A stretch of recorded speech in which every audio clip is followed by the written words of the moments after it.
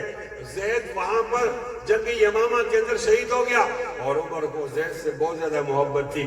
یہ میرا والد اس کو ڈھونڈ رہا ہے, میں قریب جاؤں گا, میں ہمت نہیں کر سکتا. ساری کی ساری فوج ختم ہو گئی اور جناب عمر دیکھتے رہے, تلاش کرتے رہے. اتنے میں سامنے چلا گیا, مجھ سے پوچھا تیرا چچا کدھر ہے؟ میں نے جواب دیا وہ تو جنگ یمامہ میں نبی کی عزت کی جنگ میں شہید ہو گیا. ہاں جبل استقامت. عمر فوراً زمین پہ گر گیا, نیچے بے ہوش ہو گیا, گر گیا. لوگوں نے تلووں کو ملنا چاہا, پاؤں کے تلوے, وہ ہاتھ کے تلوے, پانی پلانا چاہا. جبل استقامت زمین پہ پڑا ہوا, گرد و غبار میں آلودہ, نیچے سے ہاتھ ہلا رہا ہے, مجھے مت اٹھائیے. میں لیٹے لیٹے اپنے اللہ سے مناجات کرنا چاہتا ہوں. عمر کیا کہنا چاہتا ہے؟ آسمان کی طرف انگلی اٹھا کر عمر کہتا ہے ربا آپ کو پتہ ہے نا, آپ تو گواہ ہو, دلوں کے بھید کو جاننے والے ہو. میں اپنے بھائی سے بہت زیادہ محبت کرتا تھا, میرا بھائی مجھ سے بھی بہت محبت کرتا تھا. ہماری محبت کے آپ گواہ ہو. ربا ایک اور گواہ بھی دینی ہے کہ میرا بھائی تیرے نبی اور تیرے حبیب کی عزت کی جنگ کے اندر شریک ہوا. ربا اگر دونوں گواہیاں سچ ہیں اور ٹھیک ہے تو پھر میری درخواست ہے کہ خاندان عمر کی اس قربانی کو قبول فرما. لوگوں, سننے والوں, میں بھی جناب عمر کی اقتداء میں عرض کروں, ربا آپ گواہ ہو, ہمارا کوئی ذاتی غرض نہیں, کوئی دنیائی لالچ نہیں, کوئی سیاسی جلسہ نہیں, کسی کو صدر بنانے کا جلسہ نہیں, کسی کو جرنیل بنانے کا جلسہ نہیں, یہ جلسہ کسی کو جج بنانے کا نہیں, صدر, وزیر اعظم, وزیر اعلیٰ بنانے کا, گورنر کا نہیں. یہ تو نبی علیہ السلام کی عزت کا جلسہ ہے, ان لوگوں کا اور کوئی مفاد نہیں. ربا اس جلسے کی بنیاد پر اس کے بدلے میں نبی علیہ السلام کی شفاعت کا ہم سب حقدار بنا. رات کو خواب میں ان کی زیارت ہو جائے, نصیب فرما. رات کو خواب میں زیارت ہو جائے, نصیب فرما. اور جو قبر میں پوچھا جاتا ہے ما علمک بمحمد, کسی نے لکھا ہے ما تقول فی حق هذا الرجل, سامنے نبی علیہ السلام کی شبیہ پوچھا جاتا ہے ان کے بارے میں کیا کہتے ہو. ربا ہمیں دوڑ کر ان سے لپٹنے کی توفیق نصیب فرما. اور جب وہ حوض کوثر کا پانی تقسیم کر رہے ہو, ایک ایک کو بلائیں گے, اس میں ہماری لائن بھی نصیب فرما. اونچی آواز میں اور اونچا, بہت دور کا سفر ہے, اونچا بولنا پڑے گا, اونچا. انتہائی قابل احترام سامعین, جناب عمر کو اٹھایا گیا, 2 آدمی نے اٹھایا, گھر لے جایا جا رہا. عمر نے کہا مجھے گھر نہیں لے جاؤ, مجھے مسجد لے جاؤ. جیسے مسجد نبی میں اندر چلے گئے, سامنے ایک صحابی وضو کر رہا, مسواک مار رہا, اس کا نام متمم ہے اور وہ بہت بڑا شاعر ہے. شاعری کی وجہ سے مشہور ہو گیا. شہرت کی وجہ یہ ہے کہ اس کا بھائی مر گیا تھا, اس نے اس کے لیے تعزیت کی تھی, مرثیہ کہا تھا, اشعار کہے تھے, 1000 اشعار کہے, 1000. لوگ چہرہ دیکھنے کے لیے آتے تھے, کیسا شاعر ہے کہ جس نے مرثیہ 1000 شاعر پر مشتمل ہے, شعر پر مشتمل ہے. لوگ شاعر ہوتے ہیں, 10 شعر کہتے ہیں, 12-15 کے آگے نہیں چلتے. ایک آدمی نے اپنے بھائی کے لیے 1000 اشعار کہے، لوگ چہرہ دیکھنے کے لیے آتے تھے۔ جو جناب عمر آگے بڑھے، آگے متمم وضو کر رہا، عمر نے کہا اے متمم آپ شاعر ہو، میں شاعر نہیں، آپ نے اپنے بھائی کے لیے 1000 اشعار پڑھے ہیں، مجھے بھائی سے اتنی محبت، اگر میں شاعر ہوتا تو میں 2000 اشعار بھائی کے لیے کہتا۔